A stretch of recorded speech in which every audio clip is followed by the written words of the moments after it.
So, one of my favourite tool for winter cutbacks is the Ergo cut head, or whatever it is. I find it pretty useless for grass, if I'm being honest with you. It does an okay job, but for cutting back plants that need to be cut back at winter or any time of the year, I find this works just as good. It's the equivalent to sitting on your hands and knees, you know, secateuring it. If you've got nothing in there, so there's nothing, you know, you shouldn't cut, then this makes for an excellent tool, and it's so much quicker. So I'll take you and I'll just show you. So nice quick job. So the customer wants all of these cutting back. They're all finished for the season, and it's starting to start getting that little bit tidier. So like I said, I like using a little vertical head. I find it's just easier. I've used hedge trimmers in the past. Obviously when I started it was just secateurs, and then I think I went on to using hand shears, and then hedge trimmers, long reach, anything just to save, you know, the hands and knees sort of thing. But, and especially here, you don't want to be on your hands and knees here. I don't know what it is, but just cats just love shitting everywhere here.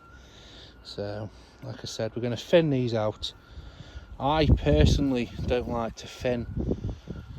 Some people, it's a race to get the garden shut down as quick as possible. So yeah, get everything down, drop it all down, get the borders back, you know. And it's a case of, well, I'd rather see this than say just empty borders which look a bit poor and sad.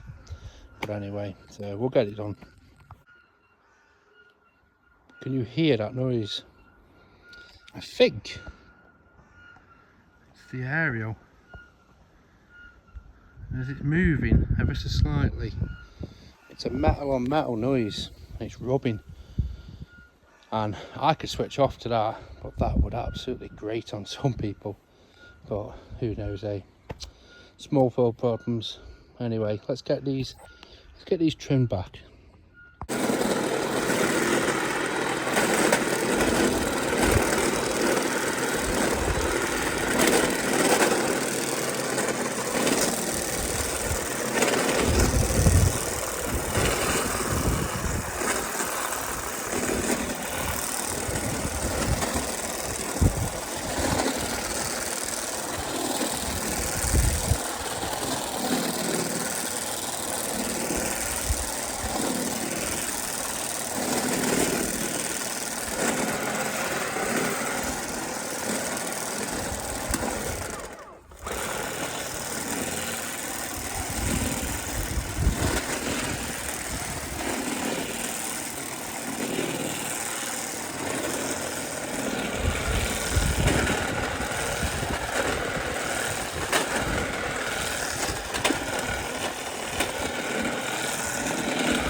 So to be honest with you, it's not a game changer. I probably can't imagine I'm the first person to do this, but for clearing borders, just cutting back, it leaves a nice tidy finish. It doesn't snag or rip them out, but what it does do is it does cut them nice and neat, and it's just so much quicker, so much more efficient.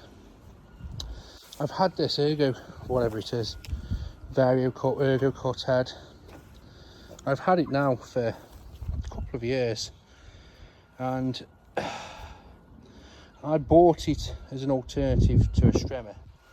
I bought it because I broke my window in my van, and it was a snap decision. It was almost a I'll buy this so this doesn't happen response. And to be fair, it's done me well, but my sort of review on it is it's not an alternative to a strimmer. It's just another tool to keep in your van for if you've got an area where there's grass, like here, there's a big conservatory. I'm alright strimming there. I feel comfortable because it's got bricks at the bottom and it's below the height. There's no gravel, there's nothing there to flick up, but I have got properties where there is stones, there is gravel, and I'll use that in place of a strimmer. But to ditch my strimmer and use just the verticut head, it's not going to happen. It's like anything that's bladed, it'll need resharpening, and I honestly think a day using it, I think it'll just blunt it straight up. But for this, doing these borders is absolutely cracking. I tell you what it's good for as well, you know, when you've got loads of daffodils that need cutting back, it's perfect for it. It really is. I remember there's one job where I used to, it was hands and knees. You'd bend down, you'd take the bunch of daffs, snip them off.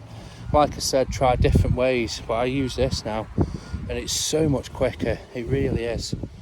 It doesn't look, I'm sure a customer looking out, you know, looking at that, probably doesn't look the most professional, as in, oh, he's strimming the borders, you know, but he isn't. He's using a tool to get the job done in the quickest, most efficient manner, and that's what it's all about. So those are my thoughts on the you know, whatever it is, verticut head, the FS whatever, or FG whatever. It's good, but it's just another tool. So I'll get this tidied up and I'll show you. So in summary, which is better? Well, there's no better one, is there? It's just another tool. It's something that I don't use very often, but it's always there. Keep it in the back of the van. I've seen people where, if you look at these online, you can see these have got some extreme use, and I think even people use them for chasing out up the edges of paths, so they'll actually dig it in and like I said, use it for chasing out path edges. I've got the little edging tool for that. Oops. And well, for me, I wouldn't use it for this. It's a bit indiscriminate. It will cut through anything. It's actually quite powerful, but I do like the strimmer. But I've had that now, as I said, a couple of years, and it's just another tool. That's the only way I can describe it. Would I recommend buying it? I think if you've got a lot, if you're worried about glass, yes, it's helpful, but it is slow. You can't just power through, even out of the box, even brand new, with, like, you know, nice dry straight grass. I remember the first property I used it on, it's like any cutting implement. It's, you know, you can't just expect to plough through it, and it'll just, it's not like one of them scythes you see, those electric scythes, or like the big hedge trimmers on like tractors. It's not like that at all. But it is useful. As I said, for me, it's mainly for cutting back, you know, borders and stuff. Not so much, you know, cutting through grass, unfortunately. But it is a good tool, and it is worth it. I'll show you the border after I've done it. It's the easiest way for me to show the unintended use for it. So let's just show you now. So she's still squeaking, but the borders are done. And like I said, just to show you a different way of using a different tool for your gardening business. So have a good day, guys. Keep on gardening.